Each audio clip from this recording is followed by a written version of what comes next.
괴롭히는 고질병 중에 하나가 바로 아토피 피부염이라고 합니다. 전 세계적으로 4억 명, 한국인의 경우 20%가량이 환자로 등록돼 있다고 하는데요. 특히나 성장기 소아 환자가 많다는 점, 그리고 빠른 시간 내에 완치가 힘들고 근거 없는 치료법이 많다는 점이 문제입니다. 그래서 오늘은 한동아 원장님을 모시고 아토피 피부염에 대한 올바른 관리에 대해서 알아보도록 하겠습니다.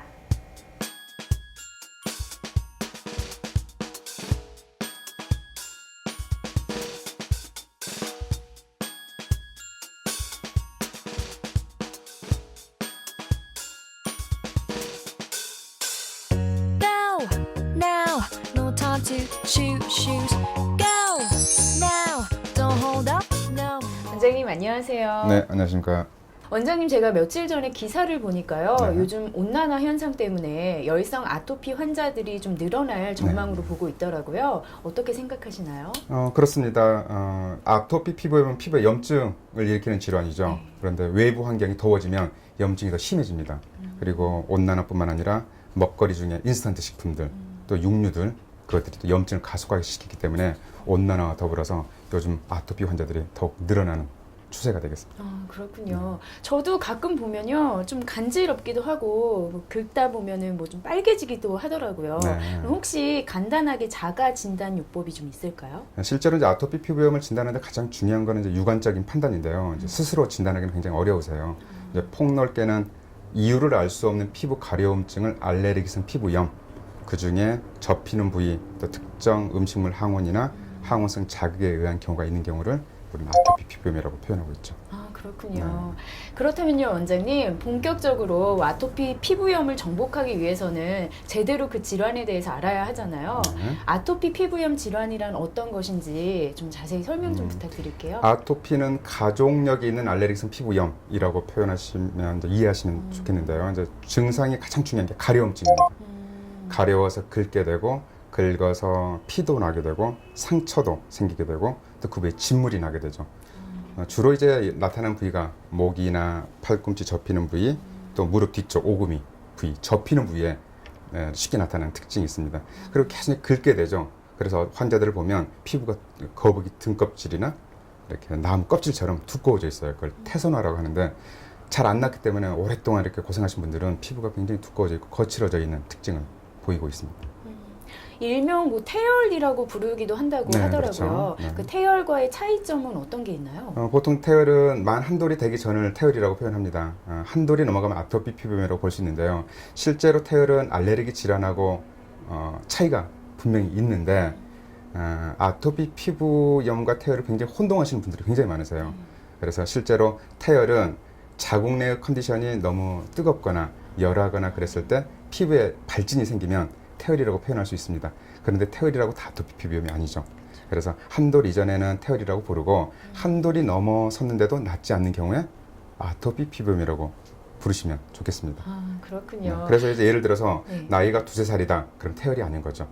근데 태어난 지 지금 6개월밖에 안 됐다. 아토피 피부염이 아니라 태열로 부르면 좋겠고, 중요한 것 중에 하나가 옛날 어머니들이 태열 아기가 있으면 땅을 밟으면 낫는다 라는 그런 표현을 하셨어요. 땅을 밟는 시점이 한돌입니다. 그래 한 살 정도 되면 자연스럽게 태열은 없어지죠. 그래서 태열기가 있다 그래서 너무 걱정하실 필요는 없습니다. 그렇군요.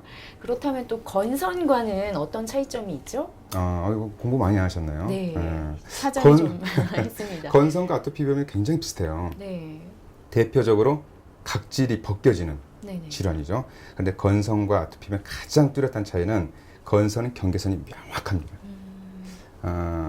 건선 앓고 있는 분들은 아실 거예요. 사진을 일단 뭐 보여드릴 수 있으면 보여드리겠는데 경계선이 아주 명확하고 아토피 피부염은 경계선이 뚜렷하지가 않아요. 또 두 번째 중요한 차이점은 건선은 가려움증이 거의 없습니다. 아토피 피부염은 굉장히 가렵죠. 그래서 저는 이렇게 아토피인데 가렵지가 않아요. 아토피 피부염이 아니죠. 건선일 가능성이 높습니다. 근데 이제 건선이나 아토피 피부염이 아주 비슷한데 알고 보면 구별을 할 수가 있습니다. 근데 치료법은 대동소이합니다. 그렇군요. 그러면 좀 간지럽거나 그리고 건조하거나 그러니까 제가 생각하기에는 보습제 같은 거를 많이 발라주면 좋을 것 같다는 생각이 들더라고요. 그런데 뭐 시중에 판매를 하고 있는 아무 보습제나 처방을 해도 무방한가요? 시중에 보습제가 굉장히 많잖아요. 네. 이제 보습제는 이제 화장품에 속해 있어서 누구나 쉽게 구할 수 있는데, 그런데 이제 보습제, 시중에 있는 보습제 중에 문제가 되는 게 이제 동물성 지방질이 들어가 있는, 또 광물성 지방질이 들어가 있는 보습제들이 많습니다. 광물성 지방질이라고 하면 바세린 아시죠? 네네. 바세린은 석유 찌꺼기로 만든 보습제인데 실제로 보습 효과가 굉장히 좋습니다. 바르게 되면 수분이 도망을 못 가게 하기 때문에 보습이 굉장히 잘 되는 것 같은데, 문제는 피부 호흡을 못 하게 돼요. 마치 이제 그 어떤 상황이냐면, 마트에 가면 반질거리는 사과 보신 적 있나요? 네네. 그 반질거리는 사과에다 왁스칠을 해놓는 거예요, 사과에다. 그러면 사과에 수분이 못 날아가니까 싱싱한 것처럼 보이죠. 네. 근데 그런 사과를 집에 와서 잘라보면요, 속이 썩어 있는 경우가 있어요. 왜냐하면 피부로 사과가 껍질로 호흡을 못 하게 되니까 안에 썩는 거죠. 그래서 바세린과 같은 광물성 보습제를 바르게 되면 겉에서 봤을 때는 보습력이 좋은 것 같은데 피부가 후끈거리죠. 발산이 안 되니까. 그리고 염증도 더 심해집니다. 그래서 강제 보습은 안 좋고, 요즘 다행스럽게 이제 광고를 많이 하고 있는 것 중에 수분 베이스. 네. 제 화장품은 물로 돼 있어요. 뭐 그런 물 네네. 화장품, 수분 베이스 화장품들이 굉장히 많아요. 보습제도 수분 베이스가 많습니다. 그런데 시청자 여러분들이 알고 계셔야 될 게, 수분 베이스 보습제를 바르면 보습이 안 되는 것 같아요. 금방 또 건조해집니다. 그 이유는 바로 흡수돼서 그래요. 그래서 그럴 때마다 반복적으로 계속 발라주시고 그러시면 피부가 건강해지면 건강해진 만큼 바르는 시간이 길어지게 되고 보습력이 좋아집니다. 그래서 보습 효과가 떨어진다 그래서 효과가 없는 게 아니라 피부를 더욱 건강하게 만드신다고 생각하시고 자주 발라주시는 게 좋겠습니다. 그렇군요. 그리고 제가 좀 궁금한 게요. 이제 여름철이니까 덥잖아요. 땀도 많이 나니까 자주 씻게 되더라고요. 근데 뭐 예전 말에 건조한데 자꾸 많이 씻게 되면은 안 좋다는 속설이 있잖아요. 그 목욕하는 거는 괜찮은지, 그리고 뭐 목욕을 했을 때 비누가 어떤 영향을 주는지 좀 궁금합니다. 아토피 피부 환자들이 목욕을 하는 건 문제가 되지 않습니다. 네. 이제 좋은 목욕법은 담그는 목욕이에요. 욕조에 물을 받아놓고 이렇게 들어가 있는 거죠. 그러면 실제로 우리 몸에 수분을 보충하는 게, 피부에 수분을 보충하는 게 물을 마셔서도 보충이 되지만 피부로도 흡수가 어느 정도 되죠. 그런데 이제 목욕법 중에 가장 안 좋은 게 때를 미는 행위. 아토피 피부염 환자가 스스로 문제를 일으키는 가장 심각한 문제가 긁는 행위입니다. 근데 때를 미는 것도 긁는 자극에 의해서 각질층을 파괴시키기 때문에 문제가 되죠.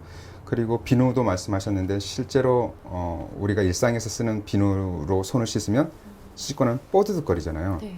뽀드득거리는 이유는 피부에 있는 피지 성분을 다 씻어내기 때문이에요. 피부에 있는 피지 성분은 기름 성분인데 네. 그게 씻어 나간다는 거는 알칼리성이라는 거죠. 혹시 주방용 세제 아시나요? 네네. 육고기 이렇게 고기 같은 거 먹고 기름을 제거할 때 주방용 세제를 쓰잖아요. 그게 전형적인 알칼리성입니다. 계면 활성제가 들어있죠. 그런데 실제로 계면 활성제나 알칼리성 비누를 쓰게 되면 피부는 너무 건조해집니다. 굉장히 스트레스를 받게 돼요. 그래서 시중에서 구할 수 있는 비누가 중성 비누가 있어요. 그렇죠? 중성 비누가 있고 또 약산성 비누도 있습니다. 건강한 피부는 약산성입니다. 건강한 피부는 약산성인데 일반적인 시중에 있는 알칼리성 비누로 자주 씻게 되면 피부는 스트레스를 받게 되니까 가급적이면 약산성 비누나 중성 비누가 없으면 비누를 안 쓰는 게 좋고 물로만 씻는 게 좋겠고, 약산성 비누를 구할 수 있으면 약산성 비누로 씻는 게, 약산성 비누가 피부에 있는 균들도 없애고 보습 효과도 좋게 하니까 많은 도움이 될 겁니다. 그렇군요. 그렇다면 주변에 제가 아토피 피부염을 앓고 있는 환자들을 이제 본 적이 있는데요. 영양제를 많이 드시는 걸 봤어요. 그 영양제가 도움이 되나요? 실제로 이제 영양제 종류가 굉장히 많기 때문에 모든 영양제가 다 아토피 피부염에 도움이 된다고 보기는 어렵고요. 실제로 많은 연구 결과들이 아연 아시나요? 아연? 네네. 우리 온소기호로 ZN. 네. 아연이 피부와 점막의 면역체계를 강화시키는데 굉장히 중요하게, 너무너무 중요한 영양소입니다.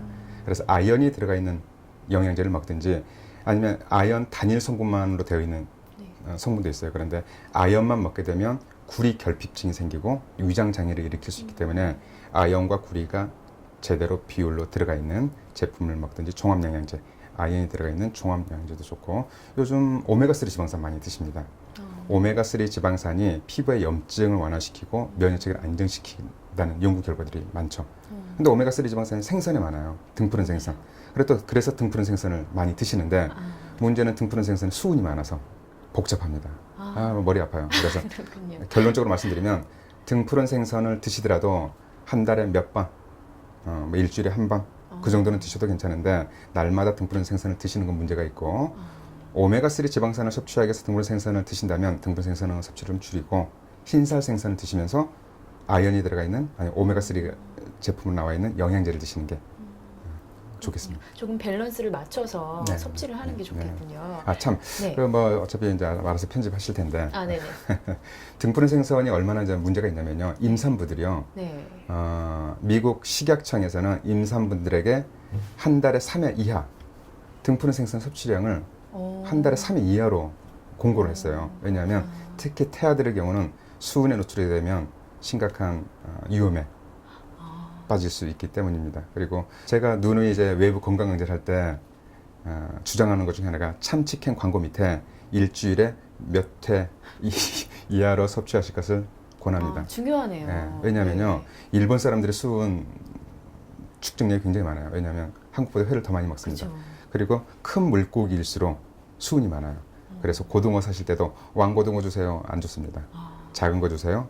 그다음 참치. 더 큰 게 뭐예요? 고래. 일본 사람들이 고래고기를 먹어요. 네. 고래는 맛은 어떤지 모르겠지만 수은 덩어리입니다. 그래서 될 수 있으면 큰 생선보다는 작은 생선. 그리고 회식을 할 때 횟집에서 그리고 회식을 많이 하시는 분들은 수은이 높습니다. 네. 그래서 회식을 할 때도 한식 또 골고루 드시는 게 좋겠습니다.